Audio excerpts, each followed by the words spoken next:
బయటికి వెళ్దాం. ఓకే, ఇప్పుడు అమ్మకి చెప్పింది. మామ్, నేను బయటికి వెళ్తాను. సరే నైనా. నైనా ఆమా చెప్పు. జాగ్రత్తగా వెళ్ళిరా.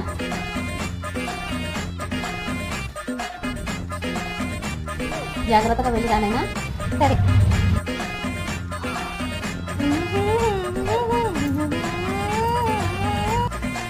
ఏంటబ్బా ఇంకా రాలేదు? ఫోన్ చేస్తాను. ఏంటి అప్పుడే ఫోన్ చేస్తుంది? హలో, చెప్పు మమ్మీ. ఏనైనా ఇంకా రాలే?